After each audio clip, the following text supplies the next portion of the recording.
కామారెడ్డి ఎందుకు కేంద్రంతో కొట్లాడాలని BRS party అడుగుతుంది. కార్తీక్ గారు, మొత్తంగా చూస్తున్నాం రాళ్లన్నీ కూడా ఇప్పుడు మీ వైపే పడుతున్న పరిస్థితి.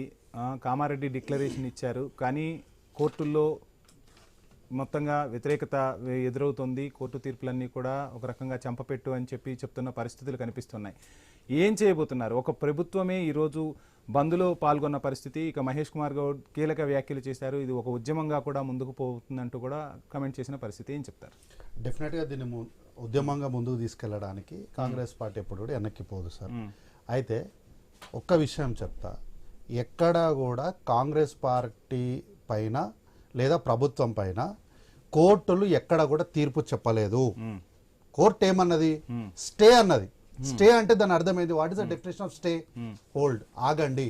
అంటే విన్న వాదనల కన్నా ఇంకా వాదనలు లోతుగా వినాల్సి ఉంది కాబట్టి ఆగండి అన్నది. మీరు ఈరోజు రేపట్ల అసలు కోర్టున్న ప్రక్రియను, రూలింగ్ని, ఆ యొక్క దాని పదాలకున్న అర్థాలనే మార్చేస్తారు. ఎట్లా? బెయిల్ ఇస్తే మీరు ఇక క్లీన్ చిట్ ఇచ్చినట్టు, స్టే ఇస్తే కేసు ఓడిపోయినట్లు. హైకోర్టు ఏమైనా కేసు కొట్టేసిందా?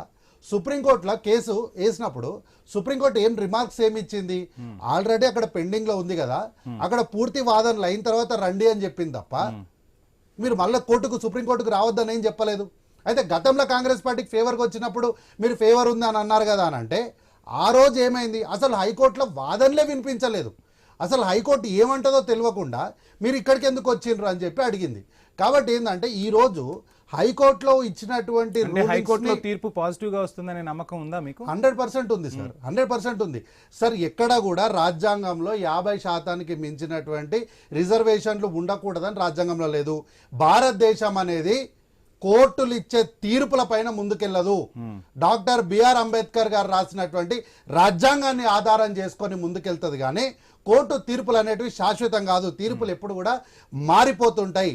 కాబట్టి ఈరోజు జరిగినటువంటి ప్రక్రియల కాంగ్రెస్ పార్టీని నిందించడం అంటే ఏంది అంటే వాళ్లకు అవగాహన లేకపోవడం తప్ప ఇంకేం లేదు.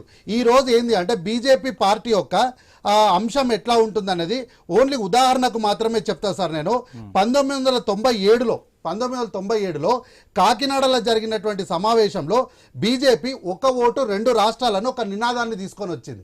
ఆ రోజు అధికారంలో ఉన్నప్పుడు బీజేపీ పార్టీ తెలంగాణ రాష్ట్రాన్ని ఇవ్వలేదు. కానీ కాంగ్రెస్ పార్టీ 2004లో అధికారంలోకి వచ్చిన తర్వాత మేనిఫెస్టోలోకి పెట్టి తెలంగాణ రాష్ట్రాన్ని ఏర్పాటు చేస్తామన్నప్పుడు 2012 ప్రాంతంలో కిషన్ రెడ్డి గారు రాష్ట్రమంతా పాదయాత్ర చేసి చిట్ట చివరికి ఏమన్నారు సుష్మా స్వరాజ్ గారు? ఆ రోజు తెలంగాణ రాష్ట్రానికి సోనియా గాంధీ గారు పెద్దమ్మ అయితే నేను చిన్నమ్మని, నన్ను కూడా గుర్తుపెట్టుకోండి అన్నారు. కాబట్టి ఏంది అంటే ఇక్కడ కూడా 42% ఇంకా పెద్దమ్మలు చిన్నమ్మలు మేము తీసుకొచ్చాం, మేము ఇచ్చాం, మేము పోరాటం చేశాం, ఇదేనా? ఇంకా అంటే తెలంగాణ ప్రజలు కలలు కంటున్నట్టుగా వారి బంగారు భవిష్యత్తుకు బాటలు వేసే దిశగా రాజకీయ పార్టీలు అడుగులేయాల్సిన పని లేదా? ఎంతసేపు మేము తెచ్చాము, ఇచ్చాము, మా వల్లే వచ్చింది, మేమే చేశామని చెప్పుకుంటున్న పరిస్థితులే కనిపిస్తాయి. ఇప్పుడు కూడా గంతే జరుగుతుంది. ఏంటంటే కాంగ్రెస్ పార్టీ ఏదైతే 42% రిజర్వేషన్ అన్నదో ఆ రిజర్వేషన్ ఖచ్చితంగా స్థానిక సంస్థల ఎన్నికల్లో ఎట్లాగైనా సాధ్యమవుతుంది.